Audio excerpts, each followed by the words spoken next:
I need you to listen very carefully to what I'm saying, because this will affect not only your quality of life for the next week or so, it could easily affect your life, period.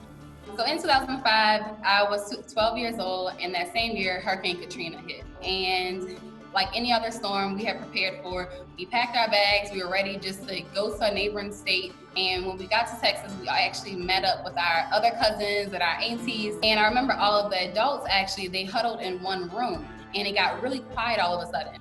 And the news had already been circulating on our TVs in the two rooms the entire time, but this moment just felt different. People, if you think you are going to wake up in your bed on Tuesday morning and get back to any sense of normalcy, that is just not going to happen. And in that moment, it just hit me, and I told myself, told my family out loud, I was like, I'll never be able to go back home. In that moment, it just it became real, like this isn't the same. I had this thought that it was gonna be like all the other ones, just like everybody had this thought that it was gonna be like all of the other ones and nothing was gonna happen. And my friend's mom just called me and was cursed me out and just made me leave. It was like, you gotta leave, you gotta wisen up. And so I left. When Katrina slammed ashore, she was a Category 3 hurricane, packing 140-mile-per-hour winds. The Gulf Coast took a beating. Katrina's storm surge overwhelmed New Orleans levees. 80% of the city flooded. Hurricane Katrina formed off the Bahamas. It hit those bathwaters that were up in over 80 degrees, and it went from 0 to 60 in no time. A Category 5 hurricane, winds of 175 miles per hour, but it weakened. Even though it was a Category 3 storm at landfall, it still had a Cat 5 hurricane storm surge with it. Now, in New Orleans, which ended up being a civil engineering mechanical failure, made worse because of Katrina, because of those levee failures, and that's what kind of made it the perfect storm.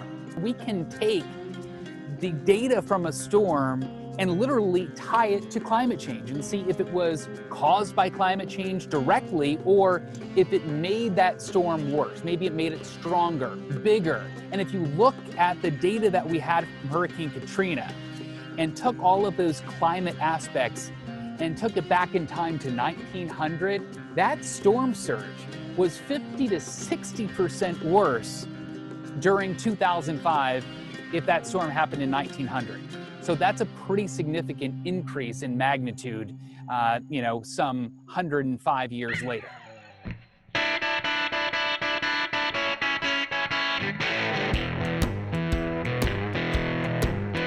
We actually had to live in Texas for a few years because we received 9 feet of water in our neighborhood. So it really was no returning back home, at least to the same house at least.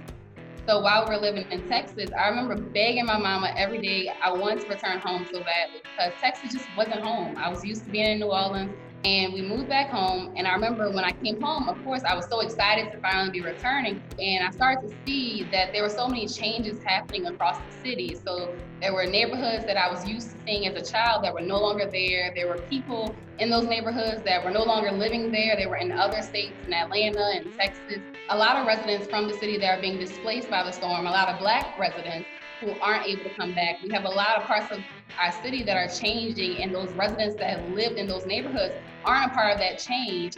I remember being in the city and it was just nothing. It was right after kind of most of the water had gotten out, most of the places. It's just still smelling that. You can always, everyone with New Orleans will tell you that came back directly after Katrina, they can always smell that water, mold kind of smell that was going on for a while, and you will never get that out of your head.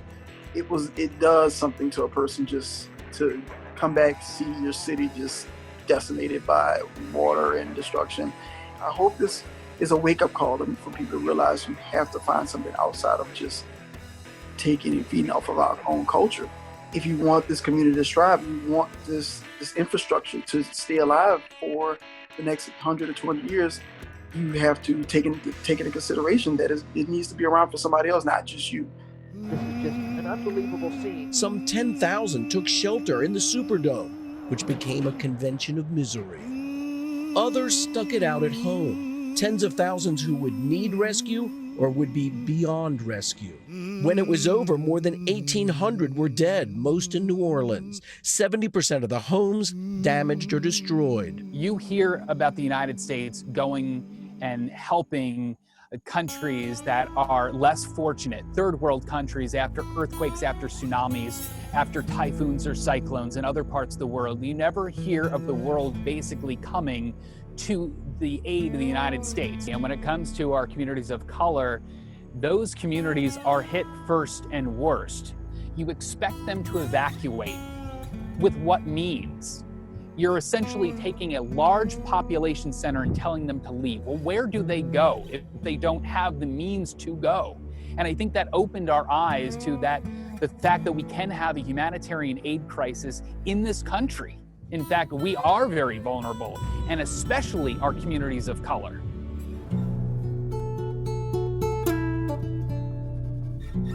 So part of the challenge, I would say, with these flooding and environmental issues here in New Orleans is that it's a behavior change that we're talking about. So many people are used to being around flooded streets and parking on neutral grounds, putting sandbags by the doors. So if you see flooding waters, instead of saying, oh, it's about to flood today, let me go park on the neutral ground, or let me put sandbags in front of my door, instead ask, what are the reasons that my neighborhood consistently is flooding? It's like, what are the other systemic issues or challenges at play that is fostering that condition and making it worse generation after generation? Because these environmental conditions, they aren't like an even playing field. It's not like we're all experiencing this thing in the same way. There was policies such as redlining, which dictated where people were able to live.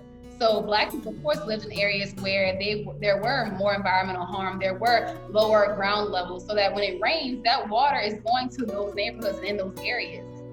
Whether or not you're here in New Orleans and you can relate to the flooding issues that we're experiencing here in the South, or whether you're in the Mott Haven neighborhood in the Bronx, where they have some of the highest rates of childhood asthma across the country because of the environmental harm that's being done out there, or whether you're in Watts neighborhood in Los Angeles, where they're also fighting dangerous pollutants that are in their soil and harming their residents. No matter where you are across the country, environmental harm is being done.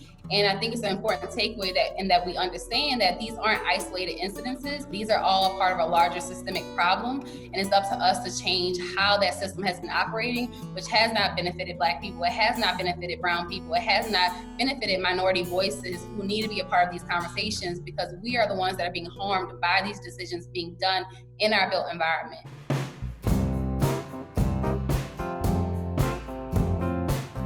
So in 2018, I actually started my company, WaterBlock, which works to advance social and environmental justice by using design, community engagement, and urban planning. And I also launched WaterBlock Kids this year. It teaches elementary age youth about design, so including architecture, landscape architecture, urban planning, and real estate, and its direct impact to social justice issues and what's happening in our communities. With WaterBlock Kids, we lead with a question rather than an answer, and the question with them is, how can kids design a better world? They tackle some pretty tough questions around police brutality, around COVID-19, around climate change and design, and how that's all connected, and how that's related to them returning to school even this fall. So we're excited to see where that program goes in the future as well. Our biggest thing is informing or engaging with our community as much as possible about environmental issues. We do everything from growing trees to holding neighborhood meetings to parties for kids, teaching, I bring in thousands of college students from all over the world, high school students from all over the world to do volunteer work in the lower nine. Whatever it is, they hit the ground running from the moment they get off the plane or out of their trucks. They hit the ground running, and they are just willing to help in some way, any way that they can.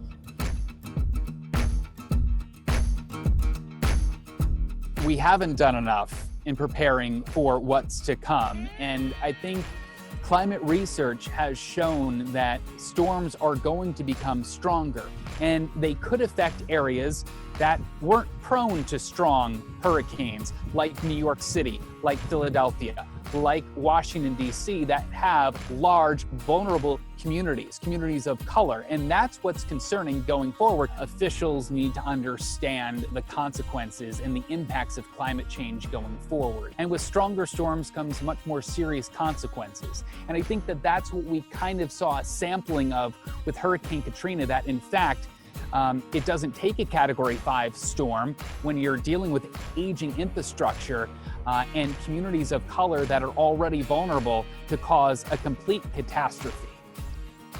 I think one of the oddest things that comes from this line of work is that I might never see the work that I'm doing now take effect.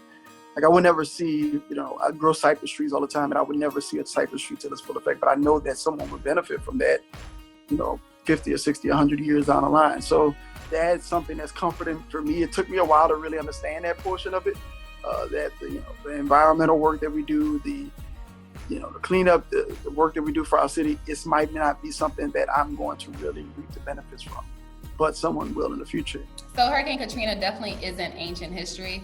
If you're here in the city, especially being from the city, this is something that has been etched in our lives and our memories for years to come. Hurricane Katrina really shook up our city in a way where some people saw that as opportunities to completely dismiss what the city offered before as far as, the Black residents, our culture and whatnot. And then we have those of us who are actually trying to not let that history be forgotten. Yes, while it's great to look towards the future and invest in, how to protect ourselves from future flooding events, future disaster events, it's also important to not forget where we came from. And that's before Hurricane Katrina, because New Orleans had a history before the storm hit in 2005. And so not forgetting those lives that were unfortunately lost to that incident, but also looking at how can we do things different than we've done before and still benefit residents who are from the city is so crucial and so important.